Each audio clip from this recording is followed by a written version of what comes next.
Welcome to the frontier. Today we are discussing the transition from the monolithic LLM to the multi-agent system network.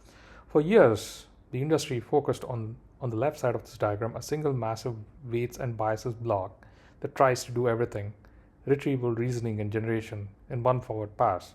But notice the right side. This is the distributed reasoning model. We are now seeing agent nodes that function as specialized reasoning cores, supported by dedicated memory modules and planning agents. The most critical part of this diagram is the self-improvement loop. Historically, once a model was trained, its knowledge was frozen. In the new paradigm, we are building systems that can look at their own reasoning traces, evaluate their own success or failures, and use that feedback to iterate. This shift from a static chatbot to a dynamic agent is the core theme we're going to talk today. We aren't just scaling parameters anymore, we are scaling the autonomy of the system architecture. To understand where we are going, we must map out three phases of capability frontier. Phase 1 was scaling the model. This was the era of brute force, pre-training on the entire raw web to create statistical predictors with emergent knowledge. Phase 2 was scaling the alignment. This is the ChatGPT recipe where we use supervised fine-tuning SFT and reinforcement learning from human feedback RLHF to turn those predictors into helpful, safe assistants. We are now entered phase 3, scaling inference and autonomy. This is the current frontier. The insight here is that we can no longer rely solely on making the models bigger during training. Instead, we are using test time compute, automated verifiers, and agentic workflows to allow models to execute complex multi-step goals. In phase 3, the model isn't just answering a question, it's interacting with the terminal, searching the web, and self-correcting its path towards a solution. If you want to understand why billions of dollars are flowing into AI, look at these three graphs. They represent the foundational scaling laws. We have discovered a predictable log linear relationship. As you increase compute, data set size, or parameter count, the test loss, the error rate in predicting the next token drops consistently.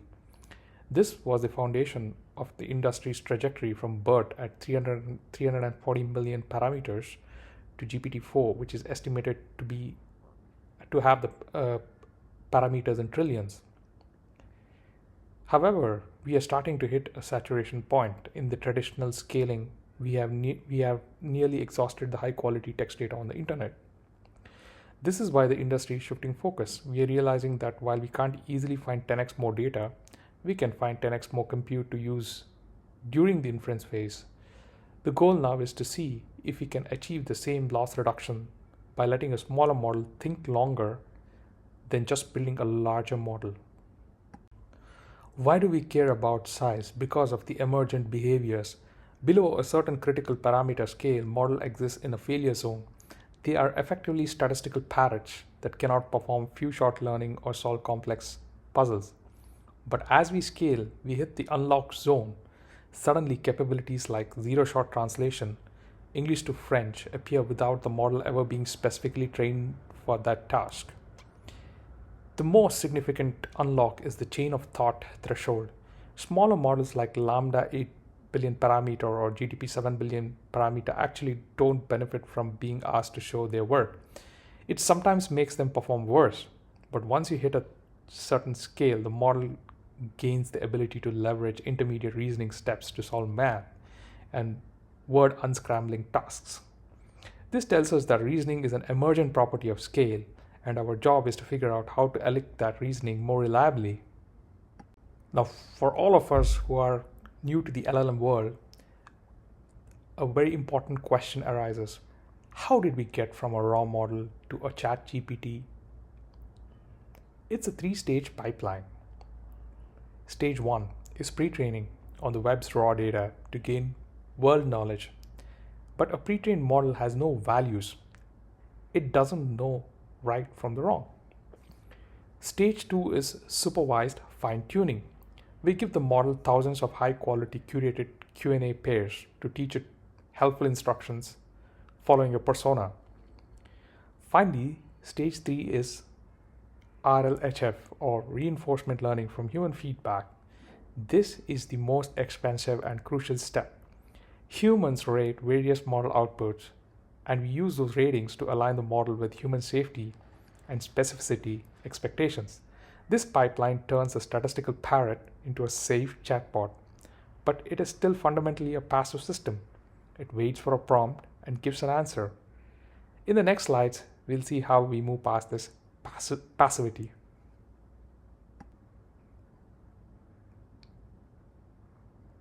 Translating values into math, how RLHF works. The alignment bottleneck is the pre-trained models know the state of the world, but not human values. To bridge this gap, we use reward models. Instead of having a human grade every single output, which is impossible at scale, we train a secondary independent reward model that acts as an automated judge. This model is trained on human preference data to recognize correctness, harmlessness, and specificity. A reward model then provides a mathematical tuning signal to a primary LLM. If the LLM generates a response the reward model likes, it gets a bonus in the parameters. If it generates something harmful, it gets a penalty. This loop effectively nudges the model towards ideal behaviors. However, this is still limited by the quality of human raters. As we move towards self-improvement, we need to replace these human raters with autonomous verifiers. The biggest shift of the last 18 months is inference scaling. The core insight is profound. The base model already knows significantly more than it shows on a single zero-shot attempt. If you ask a model a hard math problem, once it might fail, but if you give it more compute during the generation phase, letting it try different paths, its accuracy skyrockets. Look at the graph. As we increase the test time compute on a log scale, the pass accuracy increases linearly. This is a paradigm shift because it means we can improve the system capability without changing the underlying model parameters. We are moving from a world where we spend all our money on training to a world where we spend money on inference, allowing the model to think its way through a problem. Inspired by the infinite monkey theorem, they asked what happens if we generate 10,000 parallel samples for a single hard math problem. They introduced temperature to force diversity in the answer and then passed all the 10,000 generations through an automated verifier like a unit test for code. The results were shocking. Smaller 7 billion parameter models were allowed this massive monkey funnel of samples drastically outperform GPT-4o on hard international math Olympiad benchmarks. This proves that intelligence is often just a matter of searching a large enough space of solutions until you hit the correct one. The challenge, of course, is the latency and the cost of 10,000 samples, which is why we need more efficient thinking models. Now, how do models like OpenAI's O1 or Gemini 1.5 Pro actually think? They use self-generated traces. Unlike traditional chain of thought, where we tell the model to think step by step, these reasoning models are trained to autonomously generate, critique, and adjust their own logic. The process usually involves 4 blocks: problem analysis, task decomposition, self-correction, and alternative proposals. In the reasoning process terminal, you actually see the model's internal monologue. It might say, wait, this array structure will fail if I do X. Let me backtrack and try a different parsing strategy. This self-correction is the holy grail of AI. It allows the model to catch its own hallucinations before it ever gives you the final answer. This isn't just a chatbot, it's a generalized thinker. We are witnessing a fundamental pivot from chatbot to agents. A chatbot like the original ChatGPT is designed for a single-turn query answering in an isolated closed system. It generates static text and has context limited to the current session. It's a great companion, but it doesn't do anything an agent such as Cloud Code or deep research is designed for end-to-end multi-step task completion. Agents don't just generate text, they perform actions, they interact with web browsers, bash terminals, and APIs. Most importantly, they have a stateful memory. They track their own progress, backtrack if they hit a dead end, and adapt based on real-world feedback. They don't just talk about solving a problem, they actually do solve the problem. If we were to build an autonomous agent today, this is the blueprint. It centers on LLM brain, which drives a 4-stage cycle.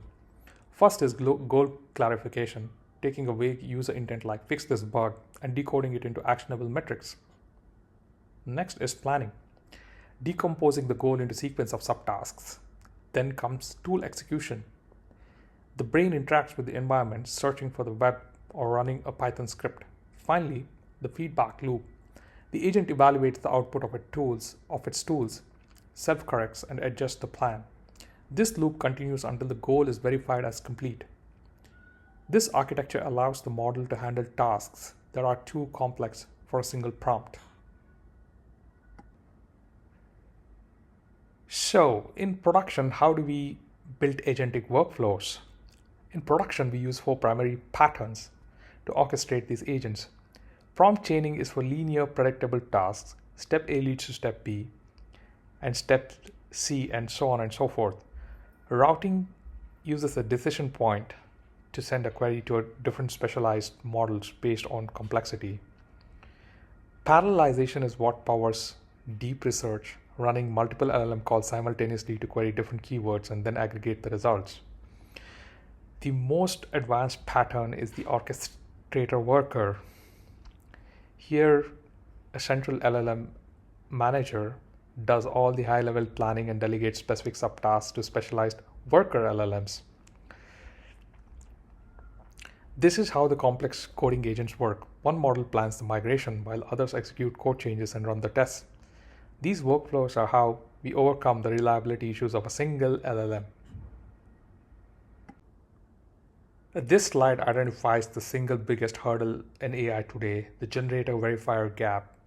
It is computationally cheap for a model to generate 10,000 different reasoning traces or code snippets. However, judging which of those 10,000 is actually correct without a human in the loop is incredibly expensive and difficult. In deterministic domains like math or coding, we have the perfect verifiers like compilers and unit tests. But in open-ended domains like research or creative writing, we have to rely on LLM as a judge or synthetic verifiers, which are themselves prone to error. The limit of autonomous self-improvement is strictly bottlenecked by the quality of verifier. If your judge is bad, your model will eventually self-improve into a state of confident nonsense. Where is this actually working? In software engineering, agents like Cloud Code are already performing autonomous repo navigation and code migrations directly in the bash terminals. In scientific research, AI scientists are brainstorming hypotheses and synthesizing cross-document reports that would take human researchers weeks to compile. Even in customer support, we have moved from past simple if-then chatbots. Modern agents use live transcription and intelligent knowledge-based retrieval to provide smart replies that are contextually aware of the user's specific history.